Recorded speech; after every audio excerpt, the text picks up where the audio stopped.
Chapter 5, the early development of bilingualism. Two types of childhood bilingualism. One is simultaneous infant bilingualism, exposure to two different languages by parents at the same time. Number two is sequential bilingualism. The child is exposed to one language in the household and then another language in the nursery or elementary school. Language learning and acquisition.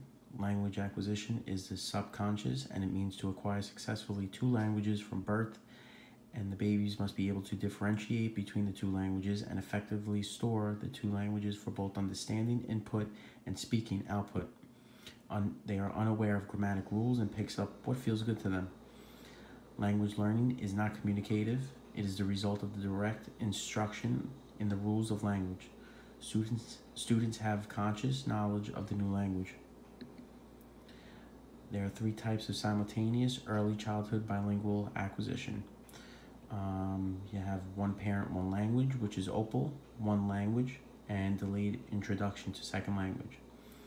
Home language is a language or the variety of a language that is mostly common spoken by the members of a family for everyday interactions at home.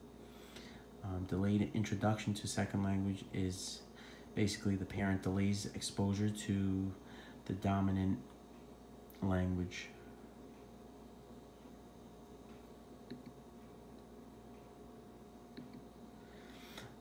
Risks of losing the minority language is affected by different contexts, such as local and regional.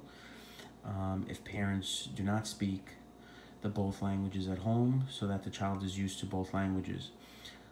Higher status, majority language, and dominance of the English language, and also pressure to acquire the English language for acceptance and globalization. And basically ways to prevent losing the minority language is keeping the language in the home. OPAL and bilingualism. Ron Hart's concept was OPAL, and the description is one parent speaks one language to the child and the other parent speaks the other language. Leupold's concept is bilingualism or passive bilingualism. These concepts can be used interchangeably because they mean the same thing. Ron Hart and Leupold. Leupold's study shows a shift in language and the child showing different places and different dominance of language. Ron Hart is the OPAL concept. Ron Hart and Escude, 1913, described the case of the mother speaking German and the father speaking French in a French community. Roots to multiculturalism. Parents speak two different languages to their children at home. The children take their education through a third language. Children pick up that third language from their grandparents, caregivers, visitors, or the mass media, and the majority language will likely influence. Some pictures.